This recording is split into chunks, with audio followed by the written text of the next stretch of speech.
Hello, you wonderful people, and welcome to another episode of Untitled Reviews. This being a show about dramas that I watch. For today's episode, I'm going to talk about the latest episode of Yellowjackets. A lot of really interesting things went down in this episode, so let's break it down. Well, first and foremost, let's start off present day with Shauna. Man, this episode just showcases why Shauna's the MVP. I love it.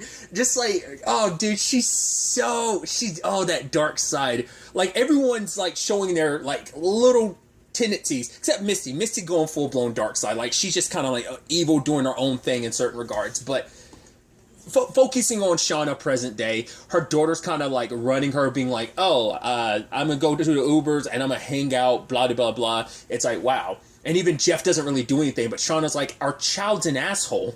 Like, it's like, yeah, but he's letting a lot of that stuff slide, and she's just kind of wishing that he'd be a little more firmer in it, because she's like, I seem to be the only one that knows that your actions have consequences, which, it's funny. Well, my mind goes two ways. The meme of just, like, the boy with the squeaky voice, your actions have consequences. I'm not about to do that for the sake of your ears, but, like the screechy voice, that thing, it makes me think of that. But also, just in the context of the show, I like the whole situation of, oh yeah, like, it's hypocritical coming out of her mouth, but I guess for her, it's like, I recognize the consequences, I'm just doing it regardless, because either she's just like, I'm not going to get caught because I'm good at being deceptive, or she just doesn't care. Either way.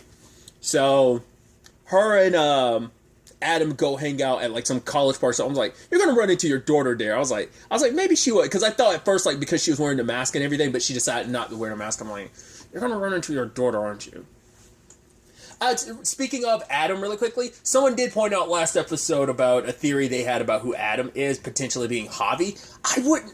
At first I was like, he could, because I feel like if he was, they would know, but maybe they haven't seen Javi in all those years. But I was about to say, like, because Nat would probably know, because she's been around Travis in that time, but we also don't know if Javi survived. It seems like a good chance he did, but he could, Travis disappeared off the map, so, like, who's to say Javi hasn't? And Shauna probably hasn't seen him in 25 years. He was a kid, so he could have changed in all that time, so maybe she's not piecing that together. Last episode would indicate, like, oh, because she's the one that gave him the note and stuff like that, so it's indicative of maybe he has a thing for Shauna or something, so that was what someone had kind of thrown out last episode. I was like, that's interesting. I don't know if that's going to be the case, but it does make you go, well, there is ways around getting around that if they wanted to make it sort of adamant. It could just be he's just some other guy that gets off on, knowing about Shauna, because when she runs into her daughter, and it's like, they're both like, why are you here? And she's with Adam, and Shauna's like, yeah, but he doesn't know about that. She's like, really? He knows your name. All he has to do is look up Google. It's like, you are part of something pretty big that became, like, I think, international news. It became pretty mainstream news. So she even tries it out later on at the end of the episode. Like, she types in her name, even using Jeff's last name, because that's her. But even then, like, in the article, like, her maiden name comes up, Shipman and everything. So it's like, yeah, it's not too hard to find articles about you. So if you wanted to, plus, there at least the social media, because there are pictures of her back then in high school, but also what she looks like present day. So it's like, it wouldn't be too hard. But I thought it was actually kind of almost a sweet moment, because Shauna and her daughter, like, bonded, over, like, she's like, right, because she showed up in that uniform, which I'm like, that's actually kind of jacked up that you would take your mom's, and that would be your Halloween costume. There's layers on how fucked up that is. One, that was a traumatic moment in your mom's life, and you're parading it around as a costume. Maybe she's just like, oh, I'm being a cheerleader, but it's like, it's a very specific uniform. I'm like, that's kind of shitty. But two, it's like, for one, it didn't even end up being Shauna's uniform. It's actually Jackie's uniform, which makes you even more of a dick for that. But she was like, oh, I didn't know. But it's like, apparently Shauna doesn't really talk about it, but she knows enough to be like, hey, I know you went through something traumatic, which I'm also like, you know that, yet you're still a complete another asshole to your mom? Okay. I get it, like, you're a spoiled brat type of thing, but it's still like, come on, your mom went through something pretty traumatic, but it's like, oh, that was so long ago. Especially because we find out, like, oh, she was pregnant with you when she was lost. I was like, that's interesting. That was kind of an interesting development, but we'll circle back to that when we are talking about stuff in the past. But first and foremost, it's like, yeah, like, you don't really talk about Jackie. It's like, yeah, like, she got the uniform because her, Jackie's parents sent it to her as a, if Jackie, because it's for like Jackie's 40th birthday, and she's like, yeah, like I need a reminder, like I don't think about Jackie all the time. Hell, when she was in the club and she saw what ended up being Callie, but she's been seeing Jackie recently too, so that's why she was chasing after Callie, and like doesn't help that you were in her uniform. But even saying like, oh, Adam is cute. It's like also like, you know, when did you fall out of love with Dad? It's like, well, it's complicated because they were already in a rut, and now she doesn't talk about it, but it's like, right, I did find out he was potentially having an affair. So once again, we don't know if he's actually having one or not. But I think it's also like she's not knowing it's not out of the realm of the possibility, because I guess she knows enough to know that Callie knows enough that Shauna and Jeff were like doing their thing behind Jackie's back, because she was like, oh, because of Jackie. Or she might just be indicating that because it's like, right, you married your best friend's boyfriend after she died, so maybe that's more so what Callie was referencing. Either way, it's complicated. So, but that's what I'm saying. Like, Shauna knew because of their relationship, there's a good chance, like, well, commitment isn't a clear sign for him, so it wouldn't be too out of the realm of possibility for him to cheat, because their relationship was based on an affair. You know, even once again, I always feel weird using the term affair when referring to like a high school relationship, but it's still affair. But I think I don't know if affairs are just by definition associated with marriage, or is it like this destroying the sanctity of any relationship? I think it's specifically related to marriage, but cheating, I should just allocate it to instead of just using the term affair. Aside from that, I thought was interesting. Like I said, I thought Callie and her mom had a very honest moment and stuff like that, about her being like sorry about everything that happened to her. Mom was like, oh, so going forward, you're not going to be so much of a dick. But then it was like, right, you want to talk about it? It's like, oh, cool. So going forward, there's not going to be any more curfews for me, and you're not going to be like such a stranglehold on me, or I'm going to tell Dad about your boyfriend, okay? And then Shauna, not missing a beat, vicious. It's like, okay, cool. So let me lay down you go ahead and do that. You know what that's going to lead to? Divorce. And divorce costs a lot. You're talking about lawyers costing about $400, $500, $600 a month. Well, and you know that college fund, which is $12,000, which, yes, is pretty pathetic, but that's all we have. Well, that's going to get completely empty. And so when our family does basically get split up, you're going to be spending Fridays with your dad, and he's going to be crying himself into the sofa over while he's eating a pizza. And then he's going to ask you for dating advice, which you're going to help him out with. And you're thinking like, oh, things are going to get better. But it's like, no, he's going to start dating girls about your age. So go ahead, tell your dad if you want to, just to kind of keep that in mind. It's like, yo, Shauna is vicious, just systematically, like, go ahead, like, she didn't miss a beat, didn't stop it, because, you know, Callie was talking about, like, no, Mom, you're messed up, like, don't you think I see that already? But it's like, you're kind of messed up in your own right. But I love, she calls Jeff into the room, and it's like, your daughter wants something to say to you, and Callie's like, I snuck out, got high, and Mom had to come pick me up. And it's like, oh, I'm so disappointed. And before he could even finish, Callie walked away. And it's like, wow, Shauna, you were completely right about that. That girl has a terrible attitude. And Shauna's like, mm-hmm. And she's smiling. I was smiling. I'm like, yo, you're so... Once again, it's like everyone is slowly revealing kind of like their truer natures. I mean, because that's the argument. Like, did they become different people while they were lost, or did that wilderness just make them in who they really were? That did it unlock what was already there, just buried deep down inside? That's the question. That's the human conundrum of it all, which I think is so fascinating. Because obviously, with everything going on with Taissa this episode, like, she's getting screwed over present day with the with everything. With the polls and everything, and she's falling behind. She's like, I should have basically kissed like Diane's ass, but now it's like, cool, what are we gonna do? And then like Taissa's kind of like worried because later on she thinks she sees something. She sees a wolf outside, but then when she goes outside, she finds the word "spill" written on like one of their window or like their doors or something. And it automatically seems like it was Phil that she's going up against in the campaign. Wrote that, but it turns out in actuality it was Sammy, maybe, because Sammy's saying like, no, it's the woman in the tree, but Taissa's like, no, you're being crazy, which I find it so fascinating considering like what we learned about Taissa like 2 episodes ago about like the man with no eyes, that whole thing, plus everything that's going on in the past about like the hauntings and stuff like that. You think Like, but I guess it's because Taissa's the one that kind of fights back against, because I guess she doesn't want to believe in the supernatural because it's like there's already enough evil and just twisted stuff in the world, considering all that me and my teammates had to do just to survive. So I guess enough of that drives her to be like, no, I'm not believing all this other crazy stuff. Sammy, you're making excuses. Maybe that's also what she is. She's projecting like, right, we did what we had to survive. Like, there's no point in like covering up or like, you know, trying to pretend otherwise. So like she wants Sammy to be honest about what he did, but he was like, I'm not. The kids, there's something off there, and he just like slaps all the candy and knocks the stuff off the table.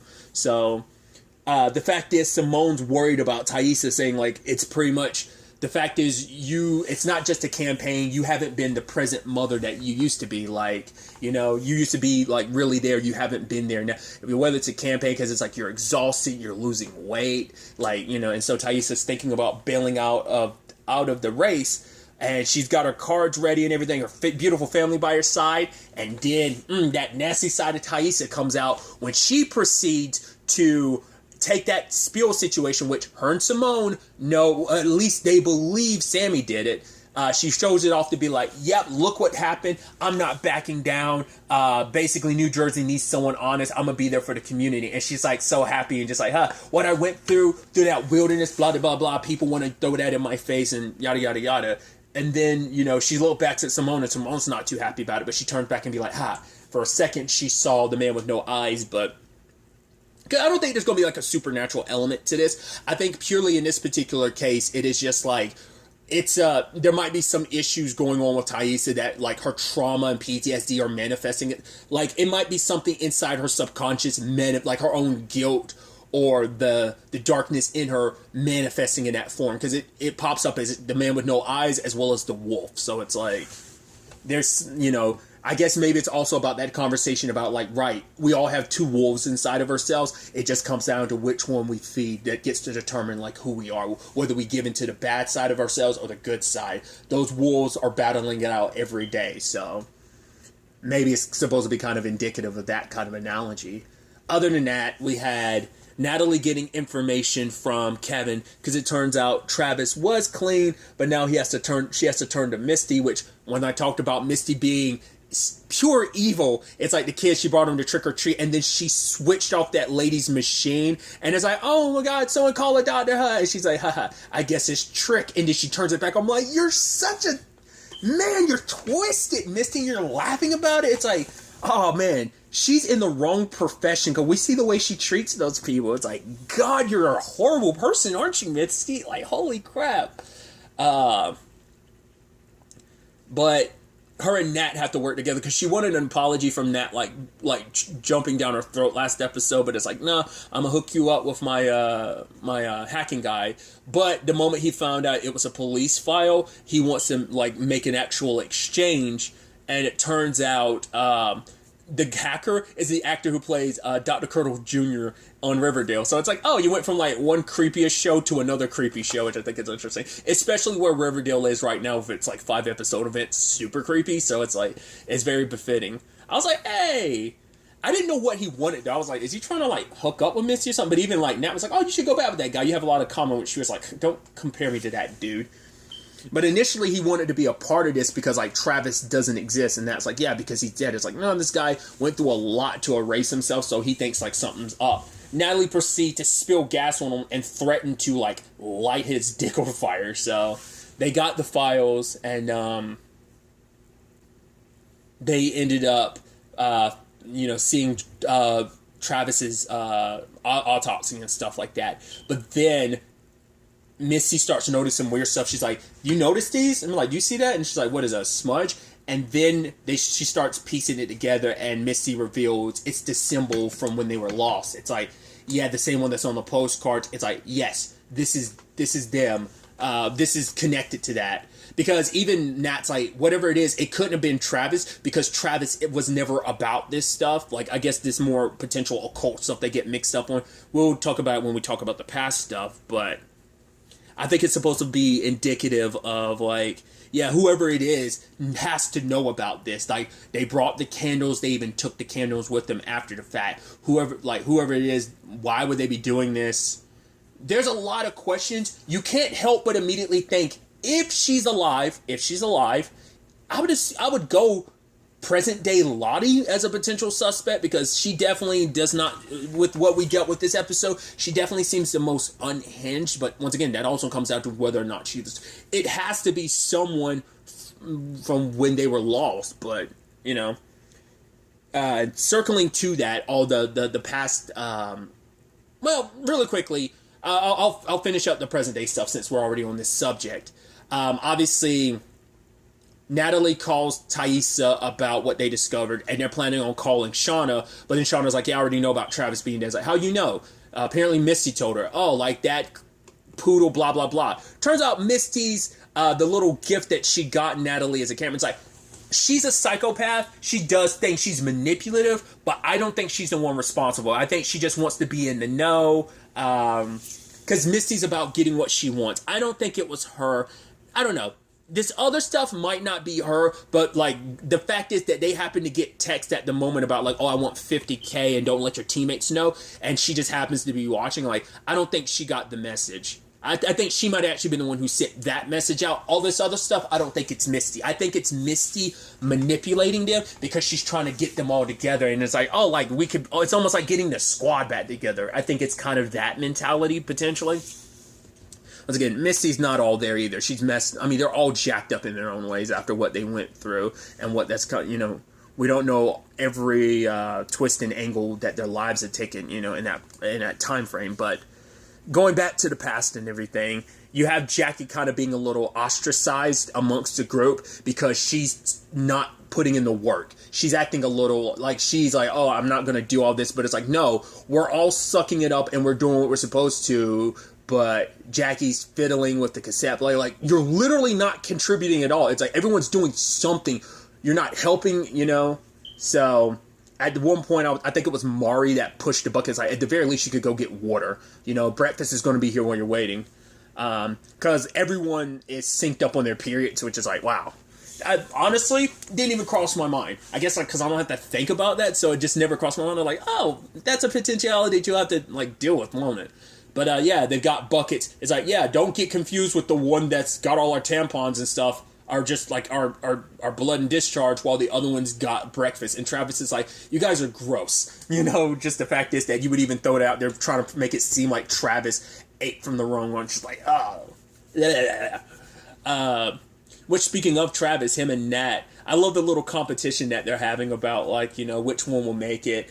And obviously Natalie's like, oh, like, you know, because Travis made a remark about, like, oh, yeah, back in the day they used to, like, have their wives, the women stay behind because, oh, they might scare away, like, the animals with the scent of their blood and stuff like that. But Natalie's like, wouldn't that attract? And he's like, yeah, predators, but not, like, the more weaker animals we're trying to capture for food.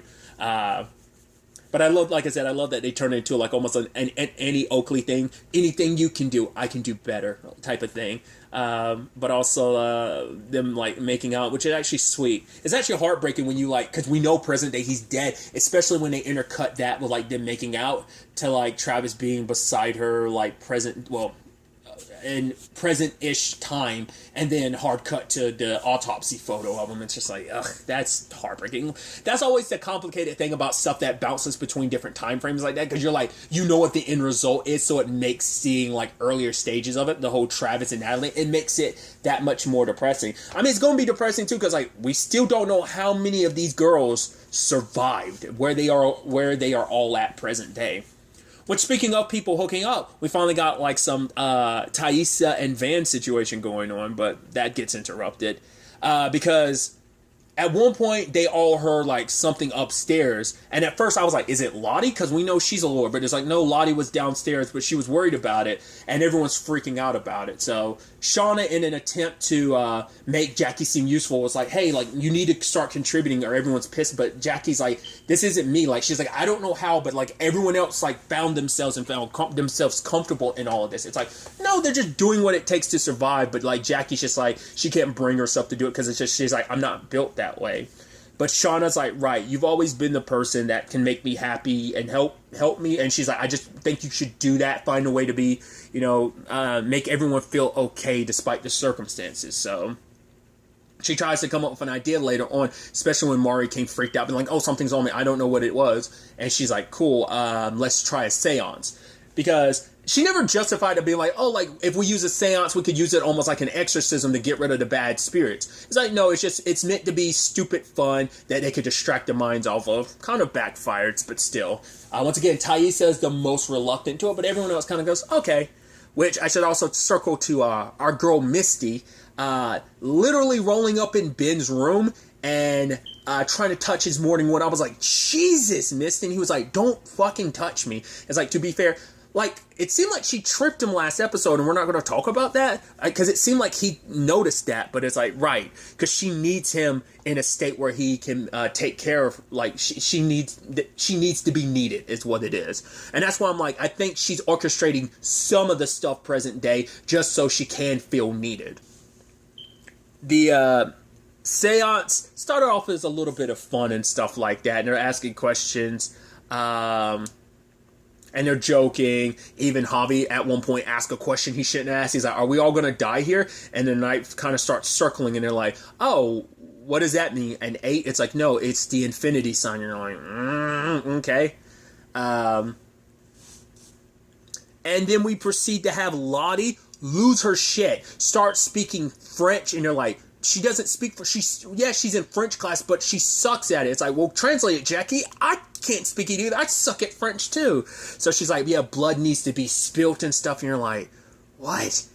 And they're thinking like, oh, like this is some possession stuff, especially when you have someone religious like Laura Lee, who was against the seance to begin with, literally shows up and throws, like, she's like, the power of Christ compels you, and then throws a book, and then like Lottie snapped out of it. She's like, what the fuck is your problem, Laura Lee? And like, because no one else, she like snapped out of it. I don't think it was possession. I think the person who was here, maybe they were a part of a cult, maybe they were just straight crazy. Like, I don't think there's nothing supernatural about it. I think it is just like they're letting the place kind of get to them. I think it's just, first and foremost, I think they adopted a lot of this like cultist stuff. I think they adopted it as a means of surviving, like maybe like terrible stuff started happening. So they're like, right, we have to make a blood sacrifice to the gods type of thing. But I talked about it before. Like, it seemed, because like I can't remember if it was Taissa or was it Jackie. Someone saw Lottie with pills at one point in time, but they never really pushed the question. At least they saw her rummaging through a bag a couple episodes ago. So I don't know if they ever caught the fact that she was actually taking something. But that's why I'm like, it seems like it's leaning more towards, like I brought up before, like I think she had a schizophrenic episode, or it could be like a dissociative personality disorder. It could be manifesting either way, but it's like, because Lottie hasn't been very forthcoming about it, probably because, like, especially it being the 90s, mental health wasn't what it is today. Like, it is a very, like, people have a very open conversation about it. Back then, if she said anything about, like, oh, they'd immediately go, oh, she's crazy, we need to stay the hell away from her. So, like, once again, she had her medication, so it wasn't an issue, but now she doesn't have her pills. Now it's become an issue. That's why I'm like, this seems like they're leaning towards it potentially being Lottie, but like I said, that depends on if she made it present day or not. Like, she seems like the best candidate for it. Also, we do have Shauna returning Jackie's necklace, so it's like, okay, yeah, Jackie definitely dies, and it definitely seems like she was the one that gets killed. Once again, I'd have to go back, but the person who did it like had darker brown hair, but it could just be like they were there for like 19 months, so we have no idea when in that time frame like her hair could have gotten darker. Maybe it's from dirt or whatever. Now it also kind of makes sense potentially why they might kill Jackie too, because she was kind of like, she's already kind of in that weakest linked form. Like, she's not doing her due diligence, she ain't putting forth her best effort, you know, so she's got a little bit of that to deal with. At the same, well, Taissa decides, like, right, because everyone was freaked out about everything that went upstairs, because, like, once again, Lottie went crazy, saying all about spilling blood, and then bashed her head against, you know, kind of remind me of some Mia from Resident Evil 7 type of shit, you know? But other than that, Taissa wanted to sleep upstairs just to prove everyone wrong, and Shauna was saying, like, her and Jackie should go, but Jackie was like, no, I'm not going to. And I think that rubbed Shauna the wrong way, because it's like, right, this is kind of your fault to begin with. It's like, yeah, it's not my fault, like, everything went sideways. It was like, it was just meant to be fun, but it's just that thing of Jackie just kind of being selfish in certain regards. It's like, right. But also, I think Shauna doesn't want to say anything either because it's like, right, I'm secretly having potentially having the baby of your boyfriend. So, yeah. So she goes up there, but Taissa's like, right, you're pregnant, right? She's like, I won't tell anyone, but eventually, depending on how long we're here, you're eventually going to show, which adds some layers to this. Because that's what, to be fair, this was like, because that's the thing. I have to take that back because I am being stupid. Like, her daughter's in high school, I believe. Yeah, she's in high school. So that baby must not survive or something because, like, or she had, you know, maybe a miscarriage type of situation or just whatever. Because it's like, yeah, because this was 25 years ago. Her daughter's not 25. So her daughter's, like I said, a high schooler. So her and Jeff had a kid later. So it kind of like I think I added up there. It's like, oh, your mom was pregnant with you at the time. It's like, no, in retrospect, I was like, I should have figured that out because I was like, yeah. So it might not be something she had because I was about to say, oh, like raising a baby on this. But it's like, right, you might not have to worry about it because it's interesting because even Dottie was like, oh, it's in.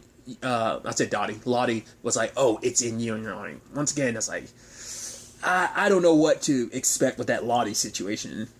But there's also the Ben and Misty thing, because it's like, oh, cool, you poisoned me. And he was like, why'd you do that? It's just, once again, she just wants to feel needed. You know, it's because she has feelings for him. He's like, I do too. I'm like, at first I'm like, I don't know if he's saying that just because he's like, oh, Misty, you're crazy as hell. I need to make sure you're not going to come after me. So I'm a lean into your delusions. Or we're hinting to the fact is he is one of those teachers that is like super, like, he might have, like, either he's trying to control his urges, because he's saying that about Misty, but I'm like, I get the feeling like he doesn't actually feel that way about, I don't know which way to lean, because the conversation about him being like, oh, let's make this our secret, I mean, it's also because you could be trying to appease Misty by telling her what she needs and wants to hear, but if the others find out about it, then you're just going to be like, yeah. Especially because, like, the knife thing happened. She's like, oh, does a person I like feel the same way about me? And it's like, yes. So, obviously, the person she was referencing was Ben, but still.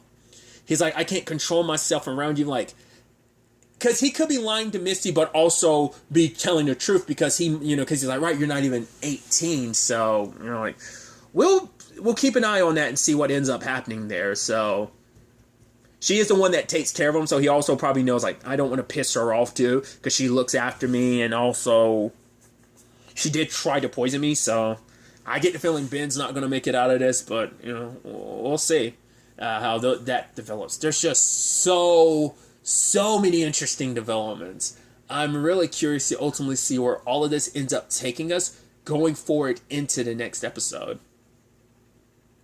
I should also note, like, before I even, like, finish that up right there, too, there was a little thing about Laura Lee being like, oh, yeah, like, she's going to try and learn about the plane, because it's like, oh, that is our way out. You're like, oh, that's not going to work out. I don't know how, like, whether that's going to be more Misty sabotage, or just, like, things are going to go horribly, horribly wrong with that.